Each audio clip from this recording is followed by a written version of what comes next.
সেই ফ্রিডম স্ট্রাগলটাকে কিভাবে হয়েছিল সেগুলোকে তুলে ধরা হয়। বিভিন্ন যে ফ্রিডম স্ট্রাগলার ছিলেন তাদের যে জীবনীগুলো সেগুলোকে লাইট অ্যান্ড সাউন্ডের মধ্যে পড়বো পোর্ট ব্লেয়ার থেকে নর্থ বে আইল্যান্ড এবং রস বে আইল্যান্ডের উদ্দেশ্যে। ওকে। এই নর্থ বে আইল্যান্ড বা রস যদি কেউ মনে করেন যে ওয়াটার অ্যাক্টিভিটিস করবেন অবশ্যই করতে পারেন ওয়াটার অ্যাক্টিভিটিস। এছাড়া তারপরে আমরা ওখান থেকে বাইক হচ্ছে নীল আইল্যান্ডের উদ্দেশ্যে। এই নীল আইল্যান্ডের অপার ভোগ করবো এবং তারপরে যাব ভারাকপুর বিচ দেখতে। যদি সেদিন সময় হয় অ্যাজ পার অ্যাভেলেবিলিটি আলাদা সৌন্দর্য দেখায়, মানে যখন সানসেট হয় তখন জলের কালারটা, এছাড়াও সি ওয়াক হয়, আরো বিভিন্ন রকম ওয়াটার। নমস্কার দর্শক বন্ধুরা, ডিজিটাল বাজার বিজনেস ব্লগে আপনাদের সকলকে স্বাগত। আজকে আমি চলে এসেছি দর্শন ট্রাভেলস অ্যান্ড ট্যুরসে, আর আমার সাথে রয়েছেন দর্শন ট্রাভেলস অ্যান্ড ট্যুরসের একজন এক্সিকিউটিভ। তো তার থেকে জেনে নেব। তার আগে আপনাদেরকে বলি, যারা ভ্রমণপ্রিয় মানুষ আছেন তাদের প্রত্যেকেরই একটা ড্রিম ডেস্টিনেশন থাকে আন্দামান। তো আন্দামান ট্যুর করতে গেলে দর্শন ট্রাভেলস অ্যান্ড ট্যুরস কী অফার দিচ্ছে, কিভাবে ঘুরতে নিয়ে যাচ্ছে এবং কি কি তাদের প্যাকেজে রয়েছে, সেই পুরো ব্যাপারটাই কিন্তু জেনে নেবো আজকের ভিডিওতে। চলুন তাহলে ওনার থেকে জেনে নেওয়া যাক। নমস্কার স্যার, আপনাকে স্বাগত আমাদের বিজনেস ব্লগে। তো আন্দামান একটা ড্রিম ডেস্টিনেশন ভ্রমণপ্রিয় বাঙালির। তো দর্শন ট্রাভেলস অ্যান্ড ট্যুরস কি স্পেশাল অফার করছে দর্শক বন্ধুদের জন্য এবং যারা ভ্রমণপ্রিয় বাঙালি রয়েছেন তাদের জন্য? আপনারা কিভাবে কি করছেন স্যার, নিয়ে যাচ্ছেন ঘুরতে? আমাদের দর্শন ট্রাভেলস অ্যান্ড ট্যুরসের মেন ইউএসপি হলো আমরা ফ্যামিলিয়ার ট্যুর করাই। ওকে। আমাদের সাথে যে সমস্ত গেস্টরা আমাদের সাথে ট্যুর করেন আন্দামান, বেশিরভাগই আমাদের যা যা ট্যুর হয় সমস্ত ট্যুরে বয়স্ক লোকেদের সংখ্যাটাই বেশি থাকে। এছাড়াও আন্দামান ট্যুর যেমন হচ্ছে একটা আলাদা লাক্সারিয়াস ট্যুর, এখানে সমস্ত শ্রেণীর লোকেরাই ট্যুর করেন। ওকে। তো আন্দামানের ক্ষেত্রে আমরা সমস্তটাই প্রোভাইড করি গেস্টকে। ওকে। এবং আমাদের মেন ইউএসপি হলো সার্ভিস।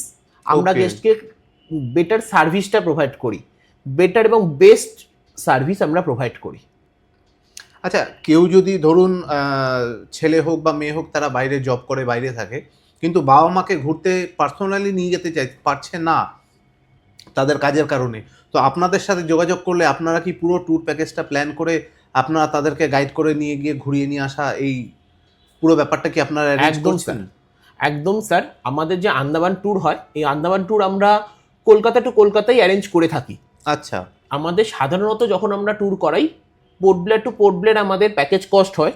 এছাড়াও আমাদের প্যাকেজটা যেহেতু শুরু হয় কলকাতা থেকে, তো আন্দামান যাওয়ার প্রধান অন্যতম উপায় হলো ফ্লাইট। তো কলকাতা থেকে ফ্লাইটে জার্নি করে আন্দামান পৌঁছাতে হয়। তো ফ্লাইট টিকিট আমাদের প্যাকেজের মধ্যে ইনক্লুড যেহেতু থাকে না, সেহেতু যদি কোনো বয়স্ক লোকেরা মনে করেন যে আমাদের সাথে ট্যুর করবেন, পুরোটাই আমাদের সাথে করবেন, তো আমরা তাদেরকে অবশ্যই হেল্প করে দিই, ফ্লাইট টিকিট করিয়ে দিই। আচ্ছা, মানে আমাদের এখান থেকে ফ্লাইট টিকিট করানোর অপশন রয়েছে। আচ্ছা, মানে অল ওভার ইন্ডিয়া থেকে আপনাদের সাথে যোগাযোগ করে তারা, এবং কেউ যদি বাইরে থেকেও যোগাযোগ করতে হয় আউট অফ ইন্ডিয়া, তারাও আপনাদের সাথে যোগাযোগ করতে পারবে। আচ্ছা, তো আন্দামানে আমরা কিভাবে যাচ্ছি, কদিনের ট্যুর থাকছে এবং আপনাদের প্ল্যানে কি কি থাকছে স্যার? অবশ্যই প্রথমত কলকাতা থেকে এয়ারে করে আপনারা আন্দামানে পৌঁছালেন পোর্ট ব্লেয়ার এয়ারপোর্ট, যেটাকে শ্রী বিজয়পুরম ইন্টারন্যাশনাল এয়ারপোর্ট বলা হয়। তো সেখানে পৌঁছানোর পর সেখানে আমাদের দর্শনের যে স্টাফ হয় বা আমাদের যে কোঅর্ডিনেটর হবেন তিনি অবশ্যই ওখানে উপস্থিত থাকবেন। তারা অবশ্যই এয়ারপোর্ট থেকে আমাদের গেস্টদেরকে পিক আপ করে আমাদের যে এসি কোচ থাকবে, তো সেই এসি কোচে করে আমরা নিয়ে চলে যাব আমাদের পোর্ট ব্লেয়ারের হোটেলে। ওকে। পোর্ট ব্লেয়ারের হোটেলে যাওয়ার পর হোটেলে রিফ্রেশ হয়ে লাঞ্চ কমপ্লিট করে আমরা চলে যাব পোর্ট ব্লেয়ারের লোকাল সাইট সিন করতে। ওকে। এই লোকাল সাইট সিনের মধ্যে প্রথমেই আমরা যাব হচ্ছে ওখানকার যে সেলুলার জেল। তো সেই সেলুলার জেল মিউজিয়াম দেখার জন্য এই সেলুলার জেল মিউজিয়ামকে টোটালি কভার আপ করে আমরা চলে যাব হচ্ছে কার্বাইনস্কপ বিচ দেখতে। এই কার্বাইনস্কপ বিচকে আমরা উপভোগ করব কিছুক্ষণ, করার পর চলে যাব শহীদ পার্ক দেখতে। আচ্ছা। শহীদ পার্ক যেটা ঠিক হচ্ছে সেলুলার জেলের উল্টো দিকে, এই শহীদ পার্কে আমরা কিছুক্ষণ টাইম স্পেন্ড করব। করার পর আমরা আবার যাব সেলুলার জেলের লাইট অ্যান্ড সাউন্ড দেখতে। এই সেলুলার জেলে লাইট অ্যান্ড সাউন্ডের মাধ্যমে 1947-এ যে আমাদের স্বাধীনতা সংগ্রাম হয়েছিল, সেই স্বাধীনতা সংগ্রামের বিভিন্ন গল্প, যে ইন্ডিয়ান ফ্রিডম স্ট্রাগল, সেই ফ্রিডম স্ট্রাগলটাকে কিভাবে হয়েছিল সেগুলোকে তুলে ধরা হয়। বিভিন্ন যে ফ্রিডম স্ট্রাগলার ছিলেন তাদের যে জীবনীগুলো সেগুলোকে লাইট অ্যান্ড সাউন্ডের মাধ্যমে তুলে ধরা হয়, সেইটাকে উপভোগ করব। করার পর আমরা পোর্ট ব্লেয়ার মার্কেট আছে কিছুক্ষণ উপভোগ করব। যারা যাদের মধ্যে নিজেদের মতো করে লেজার টাইম স্পেন্ড করলেন, কিছু শপিং করা থাকলে করলেন, করে সন্ধ্যেবেলা হোটেলে ব্যাক করবে এবং দেন ইভিনিং স্ন্যাক্স এবং রাতে ডিনার করে পোর্ট ব্লেয়ারে নাইট স্টে। ওকে। নেক্সট দিন আমরা সকালবেলা পোর্ট ব্লেয়ার থেকে আর্লি মর্নিং ব্রেকফাস্ট কমপ্লিট করে আমরা বেরিয়ে পড়বো পোর্ট ব্লেয়ার থেকে নর্থ বে আইল্যান্ড এবং রস বে আইল্যান্ডের উদ্দেশ্যে। ওকে। এই নর্থ বে আইল্যান্ড বা রস বে আইল্যান্ড দুটোই আমরা যাব সেই দিন, কিন্তু এখানেও কিছু একটা ফ্রিকোয়েন্স আছে। যেমন যদি আমাদের হাই টাইড থাকে তাহলে আমরা অবশ্যই যাব নর্থ বে আইল্যান্ড আগে, ওকে। আর লো টাইড যদি থাকে প্রথমে, তাহলে অবশ্যই আমরা প্রথমে যাব রস বে আইল্যান্ড দেখতে। ওকে। এবং প্রথমে আমরা নর্থ বে আইল্যান্ড যদি যাই, তো নর্থ বে আইল্যান্ডে বিভিন্ন রকম ওয়াটার অ্যাক্টিভিটিস হয়। তো যদি কেউ মনে করেন যে ওয়াটার অ্যাক্টিভিটিস করবেন, অবশ্যই করতে পারেন ওয়াটার আচ্ছা। অ্যাক্টিভিটিস। এছাড়া তারপরে আমরা ওখান থেকে বাই বোট আমরা চলে যাবো হচ্ছে রস বে আইল্যান্ড। এই রস বে Okay. আইল্যান্ডকে বলা হয় আর্স্টওয়াইল, মানে পুরোনো দিনের যে ব্রিটিশরা তাদের যে প্রশাসনিক ক্রিয়াকলাপ হতো, অ্যাডমিনিস্ট্রেটিভ ওয়ার্ক হতো, সেই রস বে আইল্যান্ডে তারা করতো। তাদের বিভিন্ন আচ্ছা। রকম যে প্রশাসনিক কাজকর্মগুলো সমস্ত তারা করতো এই রস বে আইল্যান্ডে। ওকে। এই রস বে আইল্যান্ডকে আমরা উপভোগ করলাম। ওকে। অনেক সময় স্পেন্ড করার পর আমরা আবার ফিরে আসবো পোর্ট ব্লেয়ারে, ওকে। এসে ইভিনিং স্ন্যাক্স এবং ডিনার করে নাইট স্টে পোর্ট ব্লেয়ারে। ওকে। নেক্সট দিন আমরা পোর্ট ব্লেয়ার থেকে চলে যাব হচ্ছে হ্যাভলকের উদ্দেশ্যে আচ্ছা। বাই প্রাইভেট রয়্যাল ক্রুজে করে। ওকে। এবং ক্রুজগুলোর মধ্যে যেমন বিভিন্ন সময় বিভিন্ন রকম ক্রুজ থাকে, সাধারণত গ্রিন ওশান হয় বা নটিকা হয় বা ম্যাক্রুজ হয়, 3 রকম Okay. ক্রুজ চলে। 3টের যেটা অ্যাজ পার অ্যাভেলেবিলিটি টিকিট থাকে, এই রয়্যাল ক্রুজে করে আমরা পৌঁছে যাব হচ্ছে হ্যাভলকের উদ্দেশ্যে। ওকে। এবং হ্যাভলকে পৌঁছানোর পর হ্যাভলকের মধ্যে ফেমাস পয়েন্ট হচ্ছে কালাপাত্থার বিচ, ওকে। যেটা আমরা উপভোগ করব কালাপাত্থার বিচ। এবং কালাপাত্থার বিচ উপভোগ করার পর ওখান থেকে চলে যাব এশিয়ার 7 মোস্ট বিউটিফুল বিচ হচ্ছে রাধানগর বিচ ওকে। যাব, যেখানে সানবাথ নেওয়ার জন্য। সাধারণত লোক আন্দামানতে লাক্সারিয়াস যেত ট্রিপ, একটু রিল্যাক্সেশনের জন্য যেতেও যায়, তো অবশ্যই রাধানগর বিচে গিয়ে আপনারা সানবাথ নিতে পারেন। ওকে। এবং সানবাথ নেওয়ার পর অবশ্যই আমরা হ্যাভলকের হোটেলে ফিরে অ্যাজ পার লেজার টাইম এবং রাতে ডিনার করে নাইট স্টে হ্যাভলকে। ওকে। নেক্সট দিন একইভাবে আমরা হ্যাভলক থেকে সকালবেলা ব্রেকফাস্ট করে হোটেল চেক আউট করবো এবং আবার বাই প্রাইভেট শিপ আমরা চলে যাব হচ্ছে নীল আইল্যান্ডের উদ্দেশ্যে। ওকে। এই নীল আইল্যান্ডের অপার সৌন্দর্য, নীল রঙের জল, যেটা মানুষের মনকে উপভোগ করা একদম, সবসময় একটা একদম। আকর্ষণ করে। এই নীল রঙের জলের এই সৌন্দর্যটাকে উপভোগ করার জন্য আমরা চলে যাব নীল আইল্যান্ড। এই নীল আইল্যান্ডে গিয়ে প্রথমেই যাব আমরা ন্যাচারাল ব্রিজ দেখতে। ওকে। এই ন্যাচারাল ব্রিজকে উপভোগ করব এবং তারপরে যাব ভারাকপুর বিচ দেখতে। ওকে। যদি সেদিন সময় হয়, অ্যাজ পার অ্যাভেলেবিলিটির ওপর আমরা ভারতপুর বিচ যাই, নয়তো আমরা দ্বিতীয় দিন ভারতপুর বিচ করতে পারি। ওকে। তো যদি আমাদের সেদিন সময় না হয় তাহলে আমরা চলে যাবো লক্ষ্মণপুর বিচ দেখতে। ওকে। লক্ষ্মণপুর বিচ যায় সাধারণত সানসেট পয়েন্ট।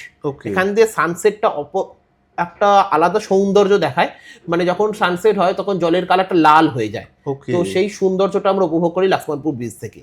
এই আচ্ছা। লক্ষ্মণপুর বিচ দেখার পর আমরা নীল আইল্যান্ডে সেদিন রাতে স্টে করব। নেক্সট দিন সকালবেলা আর্লি মর্নিং আমরা ব্রেকফাস্ট করে বেরিয়ে পড়বো ভারতপুর আইল্যান্ডের উদ্দেশ্যে। ওকে। এই ভারতপুর আইল্যান্ডে সাধারণত যাওয়া হয় হচ্ছে ওয়াটার অ্যাক্টিভিটিস করার জন্য। আচ্ছা। যেমন ওয়াটার অ্যাক্টিভিটিসের মধ্যে সাধারণত বেশিরভাগ লোকই বোঝেন হচ্ছে স্কুবা ডাইভ হয়, হুম।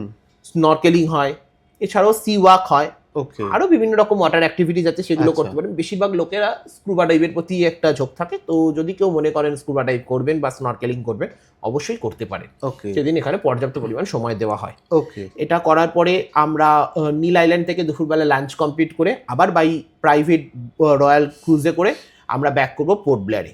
ওকে। পোর্ট ব্লেয়ারে এসে সেদিন অনলি ফর লেজার টাইম, সেদিন আমাদের আর কোনো রকম সাইট সিন থাকে না, কেন একটা লং জার্নি আমরা করে ব্যাক করব। ওকে। সেদিন একটু আর্লি ডিনার আমরা কমপ্লিট করি, করার পর আমরা সেদিন রাতে নাইট স্টে করবো পোর্ট ব্লেয়ারে। নেক্সট দিন যেহেতু আর্লি মর্নিং, মানে আমাদের ভোর রাতে আমাদের বেরিয়ে পড়তে হবে আমাদের সাইট সিন করার জন্য। Okay. প্রথমেই আমরা যাব সেই দিন হচ্ছে জারোয়া কেভ দেখার জন্য, মানে জারোয়া রিজার্ভ যেটাকে বলা হয়। তো সেই জারোয়া রিজার্ভ আমরা কনভয় করে যাব। তো জারোয়া রিজার্ভ আমরা কমপ্লিট করে পৌঁছে যাব হচ্ছে জিঞ্জিরা ট্যাঙ্ক। ওকে। এই জিঞ্জিরা ট্যাঙ্ক থেকে আমরা বাই ভ্যাসেলে করে আমরা পৌঁছাবো হচ্ছে বারাটাং আইল্যান্ড।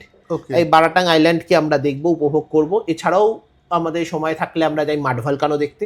তো এই মাড ভলকানো দেখে আমরা ওখান থেকে বাই স্পিড বোট চলে যাব হচ্ছে আমরা লাইমস্টোন কেভ দেখতে। ওকে। এই লাইমস্টোন চুনা পাথরের গুহা যেটাকে বলা, হুম হুম। তো সেই লাইমস্টোন কেভকে উপভোগ করলাম। কেভের সৌন্দর্যটা দেখে উপভোগ করার পর আমরা আবার ব্যাক করব, অ্যান্ড দেন বারাটাং আইল্যান্ডে এসে আমরা লাঞ্চ করে আমরা আবার ফেরত আসবো জারোয়া কেভ হয়ে আচ্ছা। পোর্ট ব্লেয়ারে। পোর্ট ব্লেয়ারে এসে Okay. ওভারনাইট স্টে করবো। আচ্ছা। এবং নেক্সট দিন আমরা পোর্ট ব্লেয়ার থেকে চলে যাব পোর্ট ব্লেয়ারে কিছু লোকাল সাইট সিন করার জন্য। আচ্ছা। যেমন ওখানকার এক ধরনের ফিশ অ্যাকোরিয়াম আছে, এটা দেখবো।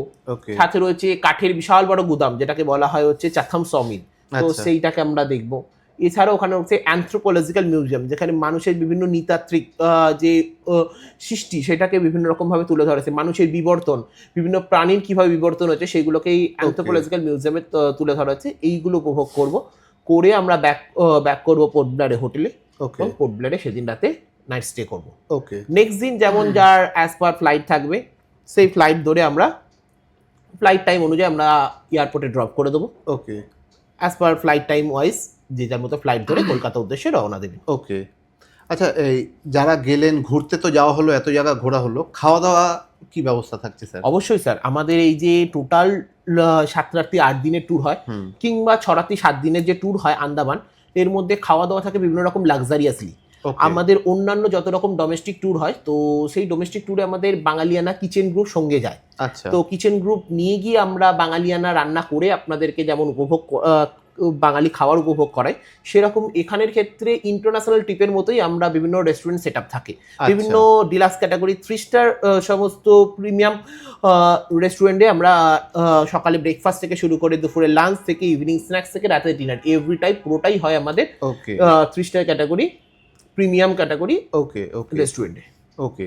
আর স্যার যারা বয়স্ক যেহেতু যান এবং মানে আন্দামানটা অনেকটাই একটু দূর পড়ে, তো সেক্ষেত্রে আপনাদের মেডিকেল সাপোর্টও তো নিশ্চয়ই আপনাদের সাথে থাকছে। অবশ্যই স্যার। ওকে ওকে। আর এছাড়া তো আর কিছু হিডেন চার্জেস কিছু টোটাল ট্যুরের মধ্যে যে ইনক্লুশনের কথা, অবশ্যই হিডেন কস্টে আসছি।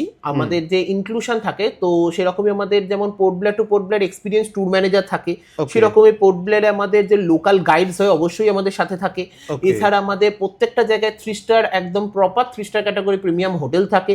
সেরকমই আমাদের ডিলাক্স ক্যাটাগরি এসি কোচে করে আমাদের অল টোটাল ট্যুরটা করানো হয়। সেরকমই পুরো ট্যুরটার মধ্যে আমাদের 5% জিএসটি ইনক্লুড থাকে এবং ট্রাভেল ইন্স্যুরেন্সের সিকিউরিটি থাকে, যেটা হচ্ছে সব থেকে বড় পাওয়া হচ্ছে ডোমেস্টিক ট্যুরের ক্ষেত্রে। প্রত্যেকটা আমাদের ডোমেস্টিক ট্যুরে একদম ট্রাভেল ইন্স্যুরেন্সের সিকিউরিটি প্যাকেজের মধ্যে ইনক্লুড থাকে।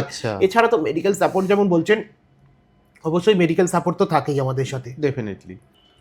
এছাড়া আমাদের per day per head 1 litre করে ড্রিঙ্কিং ওয়াটার। ওকে। এবং আমাদের যা খাওয়া দাওয়া বললাম সেগুলো তো রেস্টুরেন্ট সেট আপ থাকে। আর হিডেন চার্জেস কিছু এখানে কি থাকছে আপনাদের, যে কিছু জিনিস নিজেদের কস্ট করতে হবে এরকম কিছু? অবশ্যই স্যার, এই আন্দামান ট্যুরের ক্ষেত্রে কোনো রকম হিডেন চার্জেস থাকে না, অল টোটালটাই আমাদের প্যাকেজের মধ্যে ইনক্লুড থাকে। আমাদের টোটাল প্যাকেজ কস্ট এগুলো সম্পর্কে অবশ্যই আমাদের যে স্ক্রিনে দেওয়া নাম্বার থাকবে, যে সেলস কোঅর্ডিনেটর অবশ্যই তাদের সঙ্গে যোগাযোগ করলে তারা ডিটেলসে আপনাদেরকে ব্রিফ করে দেবেন। Okay, thank you so much sir. দর্শক বন্ধুরা, আপনারা যারা দেখলেন ভিডিওটা, আন্দামান যেতে ইন্টারেস্টেড রয়েছেন, স্ক্রিনে দেওয়া নাম্বারে যোগাযোগ করুন। স্যার আমাদের জানালেন, আরও ডিটেলে আপনাদেরকে গাইড করে দেওয়া হবে কী কী থাকছে, কী কী পাচ্ছেন, কীভাবে কী করতে হবে। দেখা হচ্ছে পরবর্তী ভিডিওতে, তখন অবধি ভালো থাকবেন, সুস্থ থাকবেন। ধন্যবাদ। আর আপনাকেও স্যার ধন্যবাদ আমাদেরকে সময় দেওয়ার জন্য। ধন্যবাদ। আপনি এখনও ভিডিওটি দেখছেন, তার মানে আমি নিশ্চিত আপনাদের ভিডিওটি ভালো লেগেছে এবং ইনফরমেটিভ মনে হয়েছে। আপনি যদি এখনও ভিডিওটি লাইক করে কমেন্ট করে না থাকেন, তাহলে অবশ্যই ভিডিওটি কিন্তু লাইক করে কমেন্ট করে দেবেন। আপনি যদি ভিডিওটি ইউটিউবে দেখে থাকেন, তাহলে আমাদের ইউটিউব চ্যানেলটি অবশ্যই সাবস্ক্রাইব করবেন। আর আপনি যদি ফেসবুক অথবা ইনস্টাগ্রামে ভিডিওটি দেখে থাকেন, তাহলে অবশ্যই কিন্তু আমাদের ফেসবুক পেজ এবং ইনস্টাগ্রাম প্রোফাইলটি ফলো করতে কিন্তু ভুলবেন না, এবং আপনার ফ্রেন্ডস অ্যান্ড ফ্যামিলির সাথে ভিডিওটি শেয়ার করতে কিন্তু ভুলবেন না।